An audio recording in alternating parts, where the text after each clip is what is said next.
This is the Behavioral View. I'm Shannon Hill, and joining me is Nissa Van Etten.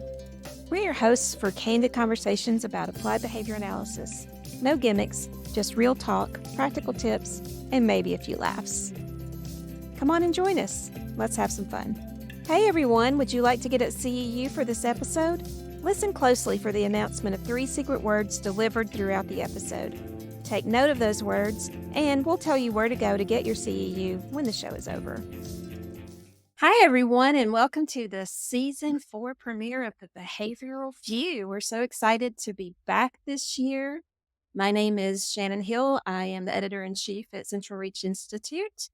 And we have a lot of new things going on, including some changes with our panel. Dr. Carrie Millico has moved on to another position, so isn't able to be with us here on our panel. And so what we've decided to do is for Nissa and I to remain on as those permanent panel members, and then to start inviting in that third seat some other folks who work in CentralReach who have, areas of expertise or things to say, and let you guys get to know more of our teammates. So having said that, Nissa, you want to say hi and reintroduce yourself to our listeners and watchers? Sure. Season premiere. So exciting. I'm Nissa Van Etten, and I am the director of clinical training and now the director of CR Institute, which I know Dave on the call here was the previous director. I have huge shoes to fill, but I'm very excited to step into this role. Yeah. And I am very excited to have you back in the Institute again. So this is great. I think everybody in this call today has new job titles except for me. So I'm just going to let everybody introduce yourself. Our third panelist for this week is Dr. Timothy Fuller. Do you want to say hi and fill us in on who you are and what you do here? Well, hello, everyone, and I'm really honored to have been invited here today for the season premiere. Thank you very much. I'm Tim. I work in the product department, and I really I'm very fortunate to work with a lot of wonderful professionals on our various product lines, our curriculum content, and so I'm very fortunate for those that I get to work with, and really excited about our conversation today. Yeah. Well, and speaking of that, so if you're going to start off 2024 with a podcast, you might as well start off with the most exciting thing that's going on in the world today. If you're in technology or life, me personally, I use it to help me with cooking. We're going to talk about artificial intelligence today. So our kickoff guest is not actually a behavior analyst this time, but he has learned so much about behavior analysis over the years of helping us out in behavior analysts to disseminate our science, and that he probably could pass that test if he needed to. They would just let people sit in and take it. I think you could. I know about that.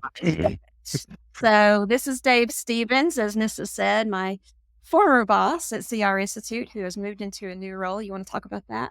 Yeah. So I'm Dave Stevens. Like I said, Nissa, my shoes are really tiny compared to your shoes, so you don't worry about that at all. I'm Dave Stevens. I'm currently senior director of AI for CentralReach. So I moved from the institute to take on and help lead our AI efforts here at CentralReach. Across all of our platforms, both, the practice management side as well as on the clinical solution side. And I am not a behavior analyst, although I'm a student of behavior analysis, or more importantly, probably behavior science.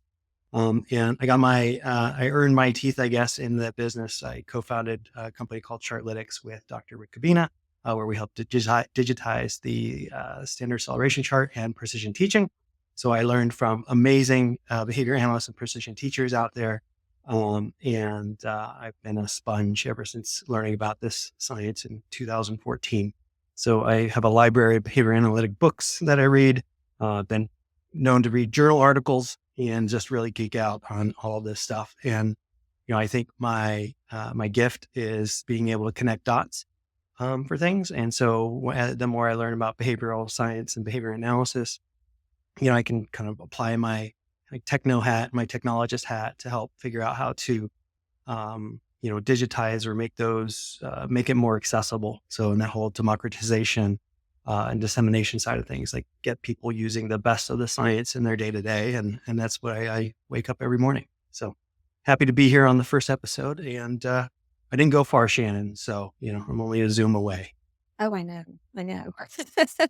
So, Dave, we typically kick off our episodes with question of the day, which is just fun. And then we'll kind of slowly roll into the meat of why we're here. Was I But prepared for this? no, it's supposed to take you completely by surprise and leave you with quiz. Oh. Easy one for today, considering the topic. Just curious, when it comes to AI tools that are out there, what have you already found that you're using that just helps you out in your day-to-day life, whether that's your work life or your home life? Doesn't matter. Anybody chomping at the bit to go for this one first? I'll take a pass.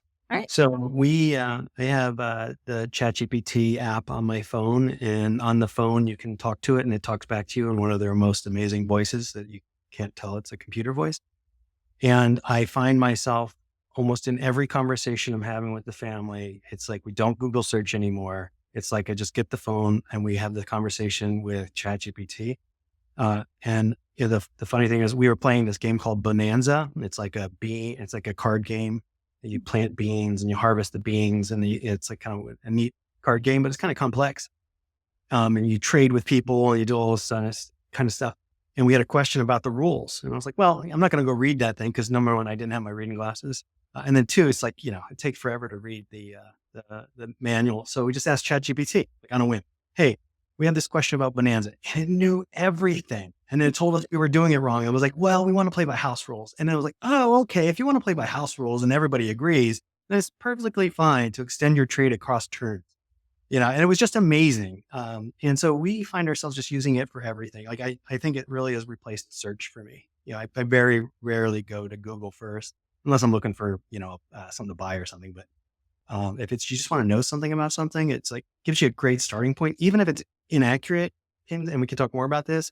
It's still great in that it's probably mostly accurate for the purposes I need.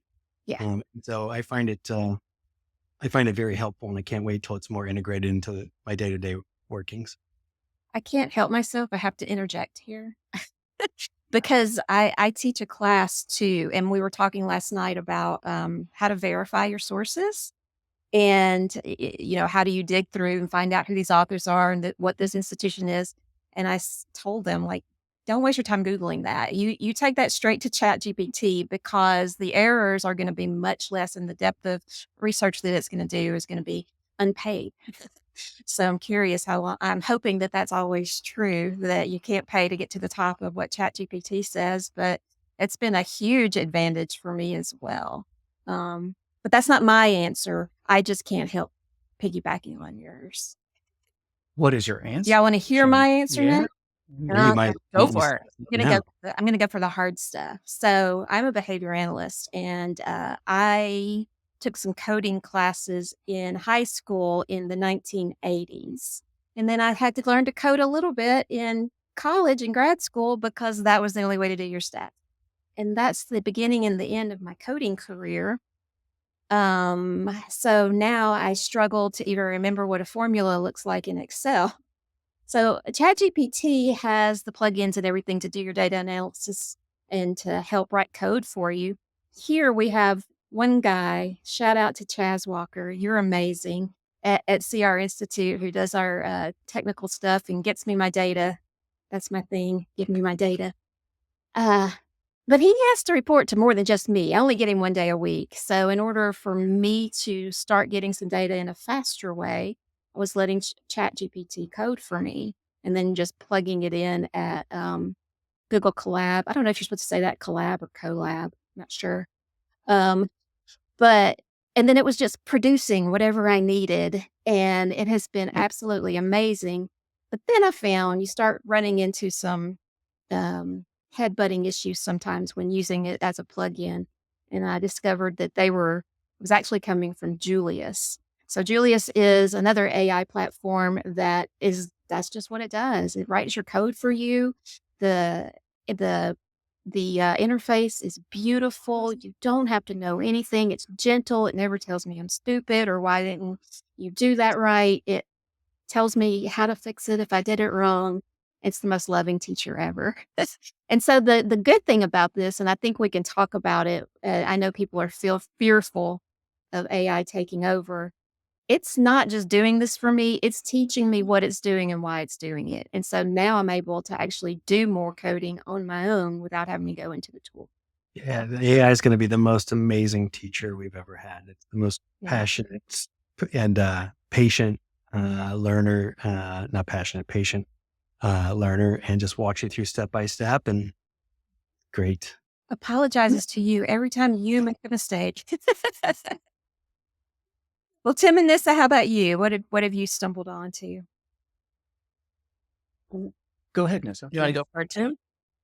I will say, and I may resonate with many of our listeners, I'm such a novice to ChatGPT. I'm as new as yesterday. Shannon and I hopped on a call and she walked me through using it for the first time. And I, all of the misconceptions we may talk about, I had kind of in that, like, I have the experience, I can do this. It was 10 times faster than anything I could do with just the few prompts I gave it. So I'm really excited to dive in and learn more. And I think knowing some of my colleagues who are very skeptical as well, I can speak for myself and some colleagues I've discussed this with, in that ChatGPT was a fear, right? This whole, I'm going to lose my job. I don't know. It's going to be better than me. And I know we'll get to some of that. So I'm such a novice in that capacity. But then AI tools I use in my day-to-day life. I use a Whoop fitness tracker. It's a fitness and health tracker. And they added some AI components, I think 6 months ago, where it would kind of read your metrics on sleep, performance, recovery, and then it would say, ask Whoop, what you should do for bedtime and when you should train. And it gives some really great outputs. Now, I will say a lot of the outputs in the last 6 months have felt cookie cutter, not individualized to me, but I think it's improving as it's taking into account what I'm looking for and then my own data. So that's one tool I use. And I think, I'm not using it every single day, but sometimes I'll open up my Whoop app and say, what time should I go to bed? And how much sleep should I get tonight? And that helps. Not that I hit that target every day. Yeah, it can't act for you. It can only tell you, right? All right, Tim, what's your story? Yeah, well, not too unlike all of you. I sort of dabbled. ChatGPT is probably the thing that I have the most experience with, just because it's the most accessible. And maybe its accessibility is only because of how popular it is. And that I primarily work in text. And so I don't do a lot of audio or video type work. And so I wouldn't know a lot about what you could do on those sides of things. Most of my life is, at least my intellectual life, is concentrated in text-based things. And that's arguably the most powerful aspect that we have in terms of AI tools right now. Its source models are the largest because most of what it has access to is text-based. And so I've had a lot of fun with ChatGPT. I think it is a really remarkable tool. I think that its sophistication is surprising at times, and its errors are comical at times, not unlike human beings in many ways. And so I think that my amusement and curiosity with it is on par with my amusement and curiosity with humans more generally. And I think that, kudos to those out there that have really leveraged these tools to enhance their life. Like Dave, I find myself going to ChatGPT much more than I would have, and kind of transition, not away from Google, because sometimes I want something really specific. I know exactly what I'm looking for. I just need an access point, and Google's arguably the most powerful access point to that thing. But when it's maybe I'm not so clear, or maybe I need some prompting myself, I have found that the level of sophistication of the prompt that I use, I am only matched by the sophistication I get back in its answer. And that's really helpful. And you kind of have it's not a conversation yet, but it is a more natural back and forth versus unsophisticated Google searching that just feels like I hit a brick wall and then I don't know where to go next. And then another question arises. So there's a more back and forth feature to to these AI tools than I have experienced before. So that's sort of my story in a nutshell. I like it. I like it. So I'm going to pause for just a second to give us our secret word for those folks who are here to get a CEU. Her secret word today is Claude, CLAUDE, which no one mentioned, but is another one of my favorite AI tools, especially if you're trying to get some help with writing something very professionally and succinctly. All right. So Dave, I think maybe we start off with just a basic primer. AI, generative AI, LLM. A lot of these words float around. I'm not sure everybody actually understands what it means. Yeah. Okay. So just a high level Yeah. kind of thing. So the AI tools, the popularity of AI, this last year since ChatGPT was released, is all based on this thing called generative AI and large language models. And a large language model is a trained machine learning model using a transformer architecture, which we don't want to get into those details, but it's a machine learning concept that was developed, I think in 2017 by Google, and it's called the transformer, and it was a radical step up in capability. So people have been using this transformer model for quite some time. But all it is very advanced matrix math that's happening in a very novel way within this transformer architecture. And there's going to be new architectures coming. So transformers is probably ending it's getting near its kind of usefulness and capability. Like we're exhausting it, and then it'll move into different models, different mathematical and algorithmic models. But at the end of the day, it's large matrix multiplication. That's all that's happening. And what happens is, like, if you look at all of the large language models are created based on studying all of human language you can get your hands on. So basically people have ingested the internet and they're training these things on what token, and what I mean by a token is what letter is most likely coming next in this chain of letters that I have. And every letter gets generated is a probability of that being the most likely letter to come based on all the previous letters it has generated. And that's all it's doing. It's a complete probability. And there's all kinds of like tricks and techniques to kind of get better probabilities out of there. But at the end of the day, it's a probability that this character, the most likely thing to come next based on all the other input characters. It's this massive probability matrix that's happening. So it's all machine learning. It's all math. There's nothing sort of artificial about it. It's all generally, but it's amazing how performant it is at spitting back verbal behavior to us, based on our own verbal behavior to it, and which makes sense because it was trained on the entirety of human language, basically. So I don't know. Is that helpful? What has been playing around in my head as I hear, I've heard you talk about it before, and I listen to others too, Dave. I'm sorry. Should I do too? Absolutely. But Tim, I don't know if you want to take this question or not, but the parallels between human language and the training of these large language models, I'm just curious about that. And have you learned enough yet kind of to have any thoughts on it? Tim's our language guy, for those of you who don't already know that. Well, this is an area that I've been really interested in as kind of a side sort of thing. And to add something to what Dave had mentioned, I think there's something really important for those curious about these AI tools of what goes into that training set. And so take, for example, ChatGPT 3.5.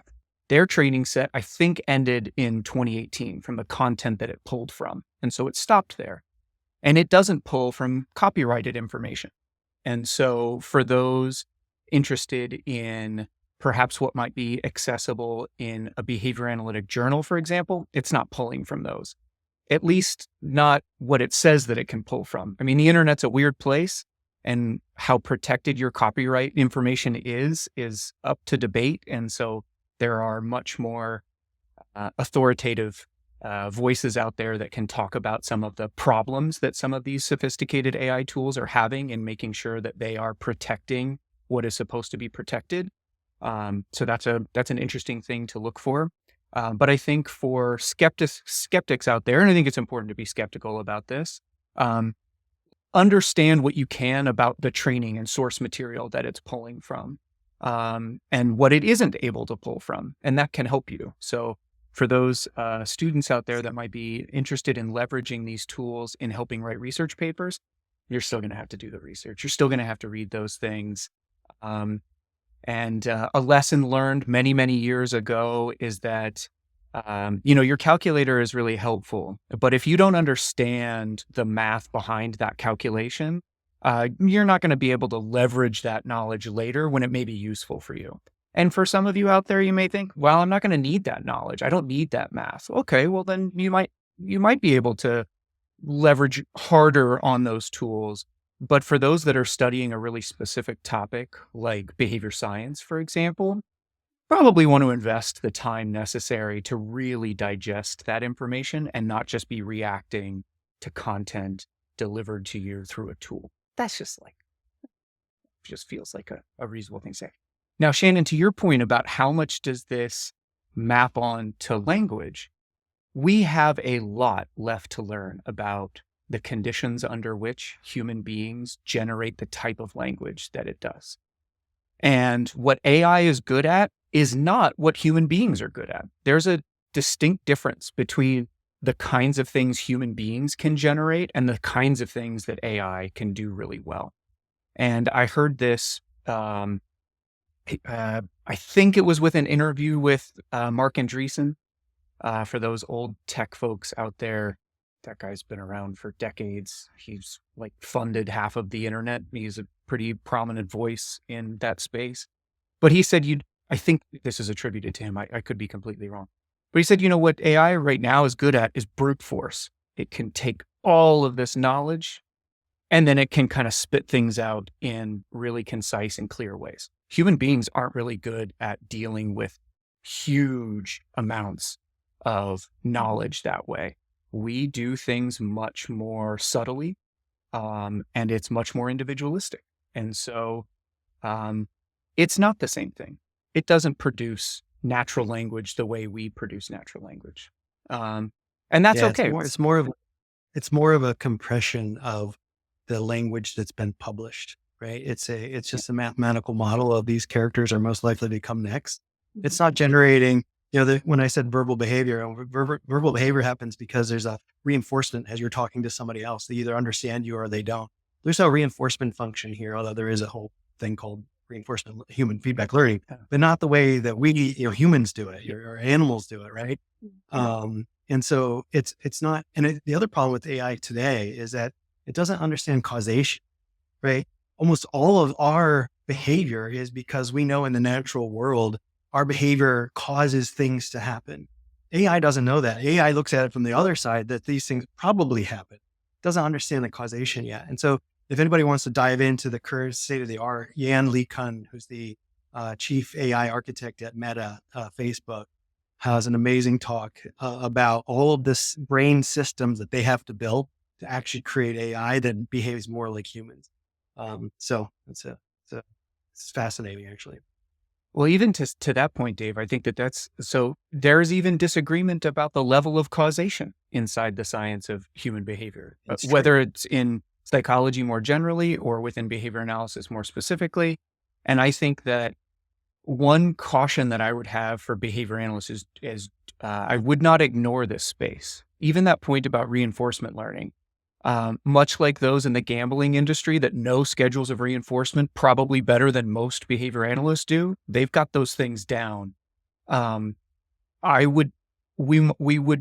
would be remiss if we rest on our laurels. We have a lot left to discover. I think we should continue to really allocate resources to our scientific discipline so we continue to be on the front of understanding human behavior. Because if we relinquish that and we just rest on what we know, I think we're going to find that we're outpaced by a lot of these technologists they're not waiting. They're moving very briskly because they are opportunistic. And I'm encouraged, but that's maybe where my caution begins, is that I would hate to see us miss an opportunity to make valuable contributions to this space because we have relinquished control of discovery to others. we should participate in that. And also not discount the discoveries being made by other individuals that are in contact with things and events and things like that. So I think that we have a really cool opportunity. Okay, I'll be quiet. No, don't be quiet. I think that's a really good point. And I wonder, like, from your viewpoints, what does collaboration look like? I don't think it changes. I think collaboration looks exactly as it has always looked. That's a human experience, and collaboration it can be augmented, enhanced through tools, but that is no different now than it has ever been. And there are some behavior analysts out there that are remarkable collaborators. They work incredibly well with multidisciplinary teams that really capture the essence of multidisciplinary teams, where something new could be discovered, not just everybody kind of holding on to what they know, but really something new could be possible. And then I think there's a lot left to be desired by our ability to connect, collaborate, and actually contribute to multidisciplinary teams, whether that's in the applied discipline or whether that's in a more academic or research-based sort of space. But I don't think the nature of collaboration has changed. It might be enhanced by these new tools in ways that I think are really exciting. But the fundamentals, I don't think, are different. That's my quick reaction. Yeah. I'm just curious, though, from like the technical side of things, who's the driver? Is it subject matter experts in behavior analysis saying, hey, I have this idea, maybe AI can help me, this tool could help me, maybe you can build one for me to do this? Is it technology drivers and leaders coming and saying, we're grabbing this knowledge that's already out there and we're going to build based on what's already there, and we just want you guys to look it over? How's that going, to the best of your knowledge, whenever there are tools being developed for specific uses? Especially we're of course interested in the ABA industry, but probably we've got to look and see how it's going in other areas of healthcare in order to fully answer that. What do you know, Dave? Yeah, I'm deferring to Dave on this one. Sitting I'm on a curious what pile you're going to say.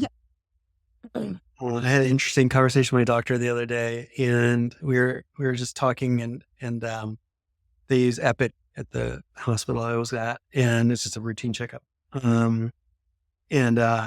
We're just talking about things, and I mentioned something about AI, and he goes, "Oh no, you didn't know anything really about it."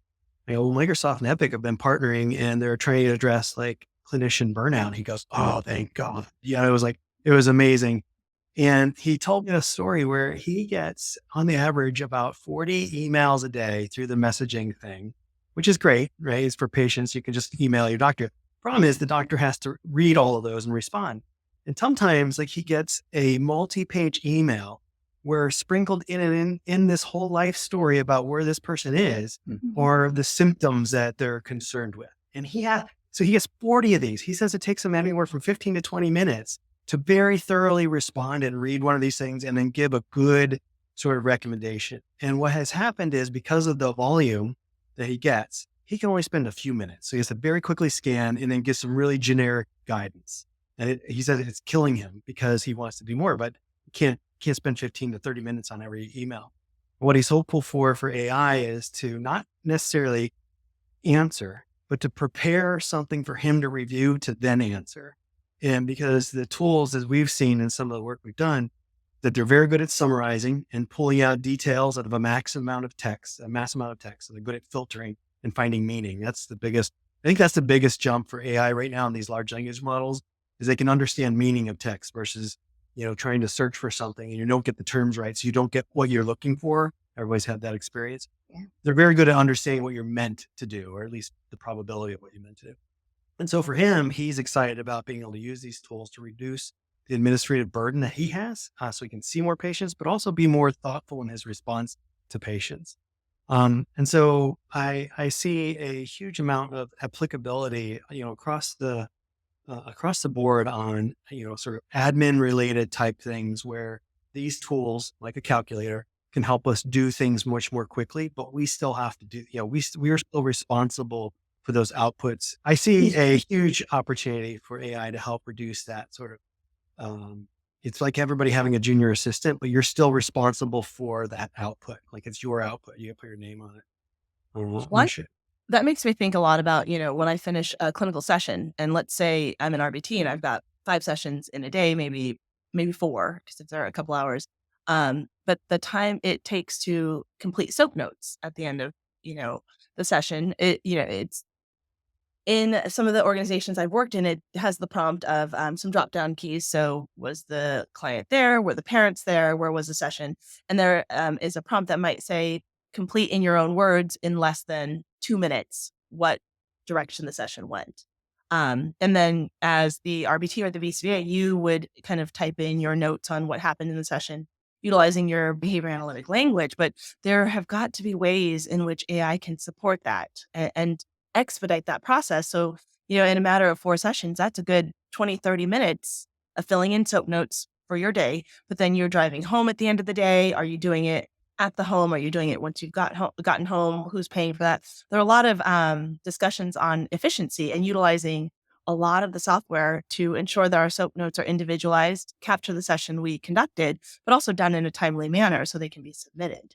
And I know Epic is working on that, at least in one of my doctor's visits. The doctor was with me for less than 9 minutes. She had her computer open, asked about a couple symptoms, clicked some buttons, handed it to her assistant. And then I said, what are you doing? And she said, I'm verifying everything she said. And then a tool goes through and just submits the note for us. It's going to be done. And it's a matter of how we can support the field and practitioners in utilizing it. I don't know if you were paid to bring this up, but it's actually one of the very first things that we're working on. The CR Essentials team is getting ready to beta trial a session note summary. So it will create a narrative of the skills that you've taken data on.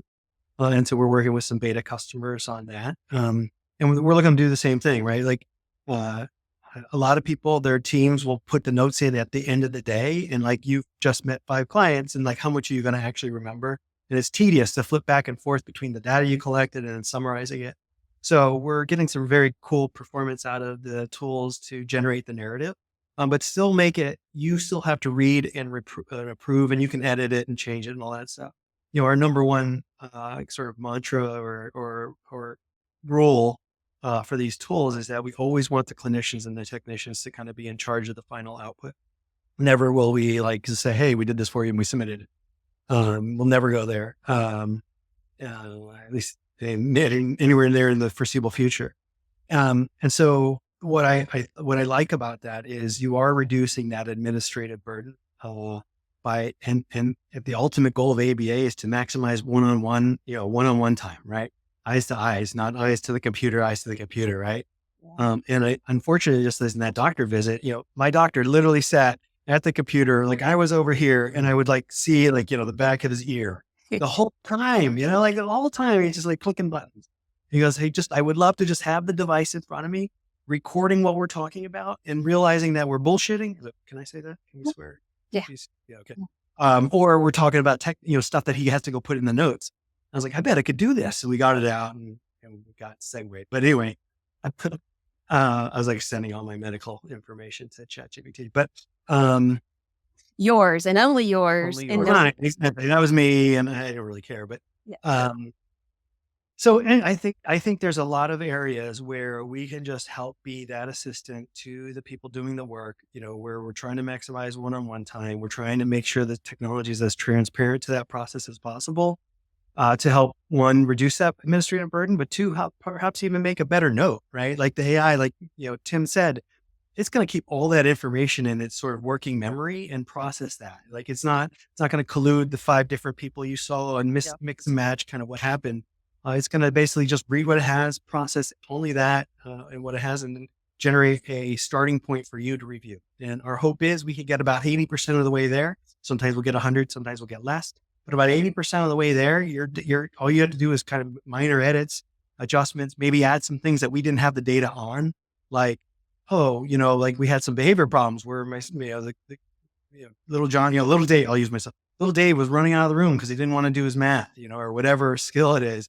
And there might be some commentary you want to add to that, that we don't have in the data collection. So anyway, there's a huge opportunity on that particular function that sort of summarize what happened and give me a draft, if you will. So I I got a like couple that. of questions, but before we go, secret word number 2 is Julius, the AI platform I just described for you. Julius, Julius. I'm not sure that was a good name for that because I always think about the I orange think about the Julius. drink. That Yeah, was the orange Julius. yeah, Yeah, the drink. I'm like, my mouth it's really started good. watering. It's They seem to be, when you go Yeah. on the website, it's a Greek statue. So I guess they're going for Caesar, and I'm not really sure if that's good either. Or Julius. Julius Caesar. Julius. Yeah. Yeah. Going for it. Don't know. Okay. All right. Interesting. So, okay. Let me, People are something cool and about the excited. note thing. Oh, so sorry. Go ahead, Shan. No, go ahead. Go ahead. Well, no, I going back to something that you had said earlier about AI being perhaps a great teacher. I think the conditions under which we ask someone, just take the session note, for example, the conditions under which we ask someone to write a clear, concise, professional, and appropriate for billing purposes session note is, as Nissa mentioned, those conditions are variable. They could be chaotic. They could be untimely. And so having an opportunity to English might be your second language. Sure. Mhm. And just, yes, exactly. Or English is your first language, but you want a translational tool that helps make that accessible to the caregivers for which English may not be there. And they want access to those notes. I think that the opportunity to help bridge some of those barriers is evident and really clear. That's just a really great first step. And the other thing too is that, as someone who'd been in a position to have to read, provide comment and feedback on the composition of those notes, whatever we can do to put people in a position to be better writers, that's going to be a huge boon for us. And for those that want to take a step further and say, no, I really want to be a good writer. I want to nail this thing. Well, having a reflection point, an editorial support that is good, is a huge opportunity. The years it took me, I can be a good writer. I can also write really poorly. And the effort that it takes to be a good writer, that doesn't come naturally to me. I have to allocate a lot of effort to that. Some people, it's almost like it's a part of them. And I love that for them. I'm envious of that for them. But to see how I might be able to say something different, to help support with better feedback those that are having to write these types of things, I don't know. I see that this is, yes, you can tick off an administrative barrier and help relieve a pain point for a very low margin industry. But we also can, again, it's not going to get rid of your job. It's really going to put you in better contact with the things that we're better able to do. So anyway, I'm excited about that feature of it for sure. When we had, I think I asked this question to Linda LeBlanc and Tyra Sellers when they came on the behavioral view. When you're looking at a professional development plan for a new employee, for example, and they are missing skills that are not on the task list, for example, is it our responsibility to train those skills? And the answer was yes. But that becomes very, very overwhelming if you're going to try to teach someone basic literacy skills in a second language, or to be able to write actually, I see this more, teaching students who have graduate degrees to write it in everyday language. Both of those are things that you need to have in this field, but is that what you want your supervisor spending time on? Or do you want to use that time to teach them to build rapport, to actually do the technological points of their job? And so if these tools can just take that and make it 100 times faster, that's amazing. All right. But Dave, we talked about this somewhat at CR Unite. That's our user conference, for anyone who does not know. And some of the feedback that we were getting was cautious, and some of it was even fearful. Some questions like, what are payers going to say if your notes are being written by AI? Drafted. Yeah. And then I'm going to just escalate it a little bit on to things that weren't said, but that are in my head. if we get to that point where AI just listens and go ahead and writes notes based on what was happening, just like it is with Zoom right now or whatever. Yeah. There's a lot of ethical challenges to that. So how do companies like ours who are trying to create some tools to make life easier, also doing it in a way to make sure that it's ethical, that it's going to be compliant with billing practices and those sorts of things? Yeah. Well, I'll start off one is that change is always a little scary. It's both exciting and scary. And those figures are in many cases warranted. And a lot of this stuff we want to tiptoe or crawl into, and figure out, as an industry, not just as CentralReach or, just an individual providers, but as an industry. And, the nice thing is well, pros and cons to this, but the behavioral analysis industry has been really kind of following on the coattails, if you will, of the hard medicine, right? It's getting more medicine. It's getting less education, although that's a growing segment as well. But the ABA provider groups are really following more of the medical model. And that's just because the insurance companies are paying for a lot of this. So, they're using this now, the insurance companies are using this on the other side to do the analysis and all that other stuff. So, I do think it's going to be a maturation process of the industry, and we're going to have to work together on this. But, from CentralReach perspective, the way we approach it and what I love about it is that we have, over, when the current count of behavior analysts that we have on staff, it's in the 50s area, including multiple PhDs, including the three of you here today. So what I love about my job is that, we can get together a really good group of very ethical clinicians that are very competent in particular areas, and use that as a kind of a guidance on the framework of how we're going to approach these things.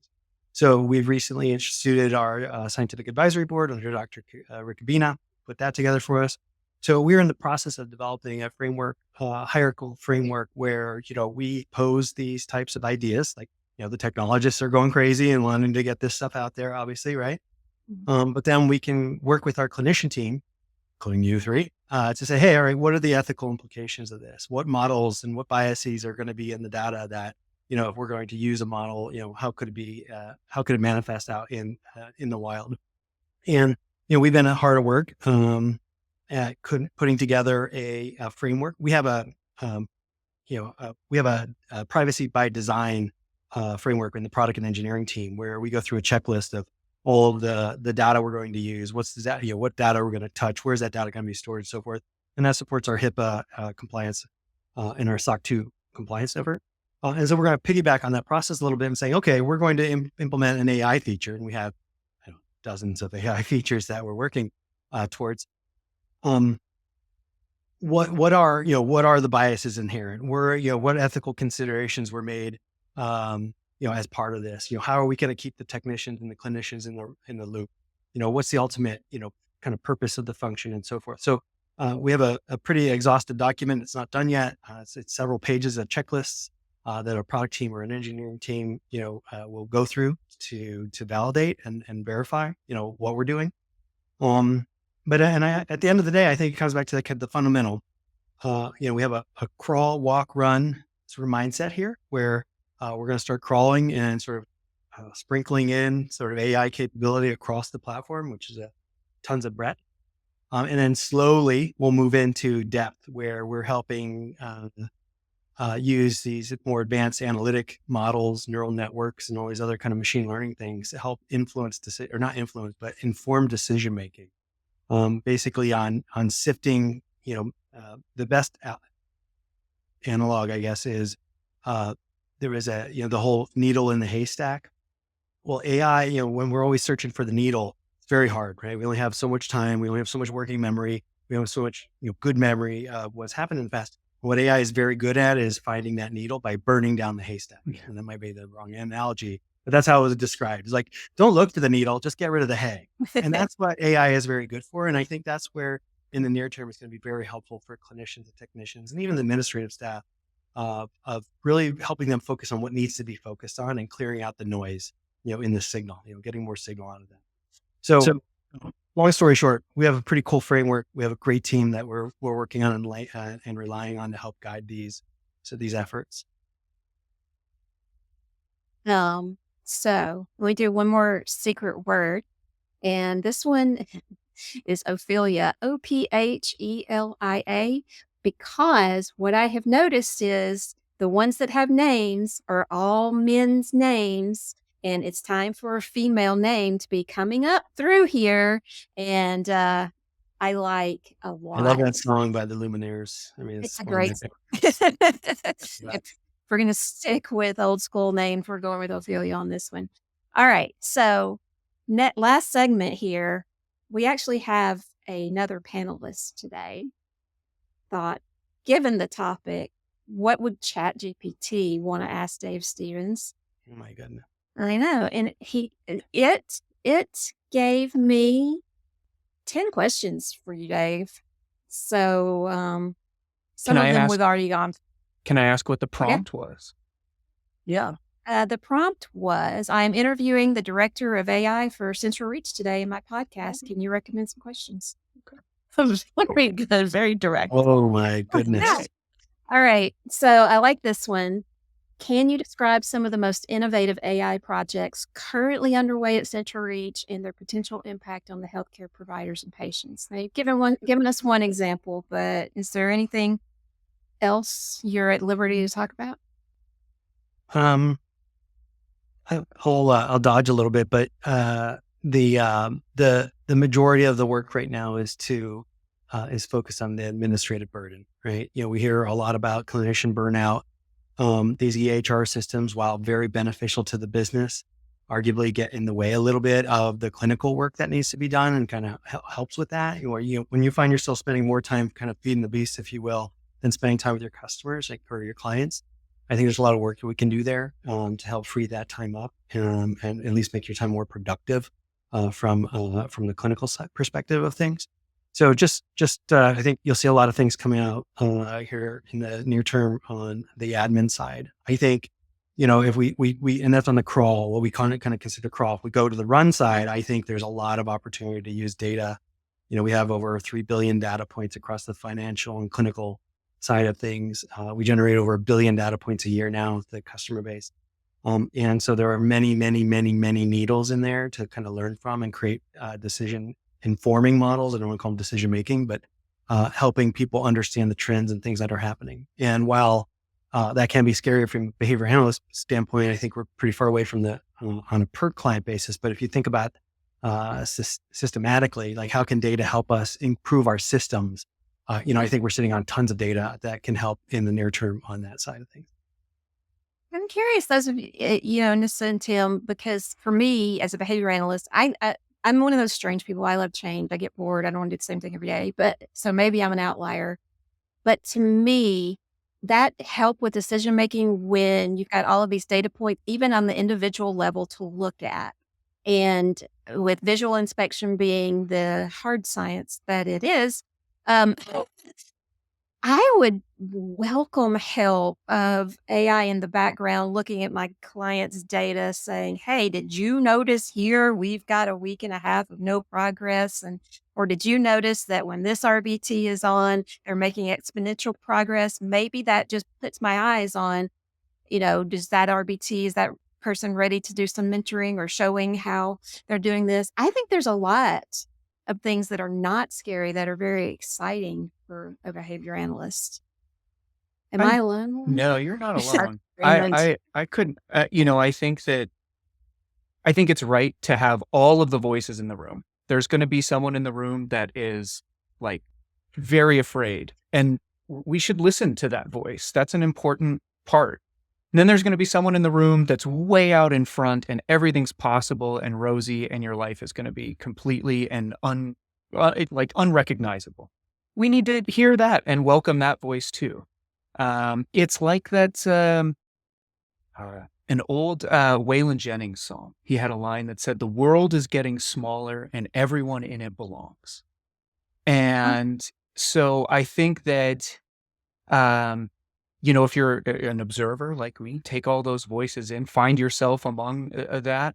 And what I'm excited about is exactly what you said, Shannon. What if it puts me in better contact with what's happening? And so what if it kind of helps clear away, as Dave mentioned, the noise? and I get a little bit closer to actual happenings, what's actually happening. I'm in better contact with my subject matter. And that is where we've made all of our contributions, is when we are in contact with what's happening. And I'm excited for that opportunity. And that's available to us now. And I think that that's available for us down the road, because that seems to be what AI could be good at, actually. What do you think, Nissa? You coming to this as a complete newbie. Yeah, I'm on the spectrum that you just described, Tim. I think I'm in the middle. There are components that I think will be really helpful for me to hone in on. And I will say, going in, thinking about clinician burnout, thinking about all of the things I'm thinking about when I'm doing a session. So opening up my data collection system, the treatment plan, looking at the session, listening to the RBT, watching what's happening.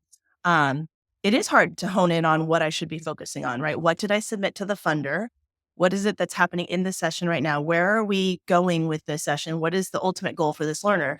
It takes a lot of being in and stepping back, but then reviewing documents. And I think if there was something to pinpoint, hey, you're coming in on a Monday, we know this learner generally on Mondays has a hard time, isn't focused, hasn't had instruction over the weekend. Here's where you can hone in on watching the session. That would be supportive. So I think, again, finding that needle is very helpful from session to session, learner to learner, assessment to assessment. But then I also lean towards skepticism. I read a lot of the posts, I listen to different podcasts, and there was one comment that came up that really made me step back, which was, if funders do start accepting a lot of these types of efficiencies, what if they start to limit time more and more? Okay, now instead of, the 15-minute, it's going to go to 7. Or now we're not paying for notes because it takes you 60 seconds because you're utilizing a tool that's supporting a more efficient practice. So I know that's come up in a number of different posts on LinkedIn, social media, in podcasting. If funders start accepting AI kind of outputs, does that mean funders are going to cut back more and more on what they're reimbursing in terms of payable time with clients and then within the paperwork? And that is a fear of mine as well. Yeah, we have to be in the front. We have to be in front of that, because the honest truth to that is that we're doing it off the clock. So you're not gaining time. That's actually one of the things that came up at an ABAI I attended, where people were just putting in knowing what they would get approved for. They would like cut the hours that they actually spend because they knew they wouldn't get approved. But then the payer thinks like, oh, okay, that's all it took, even though like maybe it took you 64 hours, but you only billed me 35. They don't know, they don't have that data. So I think those are definitely very something to recognize. But also to that point, the world is moving to value-based reimbursement. Mm-hmm. So it isn't going to be just paid for time; it's going to be paid for outcome. And I kind of feel like AI might be kind of like burgeoning at that exact moment where it's going to help people get better outcomes when they have capitation of fees coming. I don't know where that is for ABA. It could be next year, it could be 10 years, who knows? But we know it's coming. So it's a balance for sure. Yep. Yeah. Well, our final question from me and from ChatGPT was the same, so I guess it's a good one. And that is, what kind of advice do you have, Dave, for behavior analysts who are interested in learning more about AI and how it's going to work and how it's going to change things, and how they can use it? Back to Tim's earlier point where behavior, I met a lot of really amazing behavior analysts. I was actually fortunate enough to spend a lot of time with Dr. Michael Commons up in Harvard, who has done a lot of work with the DARE Association and Squab. That's it. And he came up with this idea, this model of hierarchical complexity, and it was a way of mathematically creating an element compound analysis of skills in a repertoire. So when you're thinking about like all the component skills that goes into a more complex skill, there's a mathematical formula you can use to kind of figure out what's before and what's after, if it's not logically apparent. And what he was going to say is that, and this was like, I don't know, back in 2017, 2016, and it was like when AI was starting to kind of get some legs on it. He thought like behavior analysts could really be leading the development of these systems, because this is, one of the only disciplines in sciences that really understand like the NSRS cycle behavior, and why it happens and why it's more likely to happen again. And so I think like what behavior analysts, like, what is it? 70% of the behavior analysts work in autism and 30% work elsewhere. And I think these application of these tools and the development of these tools is an area where, in the next few years, you'll see another piece of that pie where behavior analysts are focused on these sort of cognitive, artificial cognitive efforts as they're applied. So dive in, learn how they do it, and learn what their limitations are, and try to figure out like what you can add value to. Just going back to the simple thing of prompting, we kept saying, what did you prompt it with? To me, it's like there's a whole discipline of prompt engineers of how you talk to the AI. It's just instructional design, right? It's all it is. And it's like, who's better to do these types of things than behavior analysts? Great. Hey, that is a great final sentence. We're at about 55 minutes, so I think that it's time to wrap up. Does anybody have a final thought they want to share before we go? I want to see what happens with Nissa's use of ChatGPT now that she's unlocked this, this new skill. Want a daily update, Nissa? Yeah, like how much work? Yeah, it's gonna be a massive force multiplier. Yeah, I need to start tracking my time. Which I actually have done. I've got one Notion board that I'm tracking how much time it's taking me to create a video in animation tool that we use now that they've added their AI, because it used to be like, I don't know, a day per minute of video. And it's already back down to, I think the last one I did, it took 2 hours instead of the whole day. Wow. Yeah. If per minute or per? Well, that was actually a 98-second video. Oh, yeah. That's a rate. We can get a rate out of this. We can. Get out of this. So Or to make it even cooler, it was a video about collecting rate data. So it's like ABA Inception. Exactly. Out of it. Yeah, that's amazing. All right. Well, this has been a lot of fun, guys. I think we could talk on for a long, long time, but unfortunately, everyone has other work to go do. So we'll call it a day. And thank you, Dave, for joining us and getting us off to a really fun start. Thanks for having me. And I'm happy to come back sometime when we have more to talk about. All right. We'll see you guys next month. Bye. Thanks for watching this episode of The Behavioral View. To get your CEU, follow the link in the instructions below. You can then go to the attendance verification quiz, where you'll enter in the secret words and pay the CEU fee to generate your certificate. If you've already done the work, you may as well get the credit.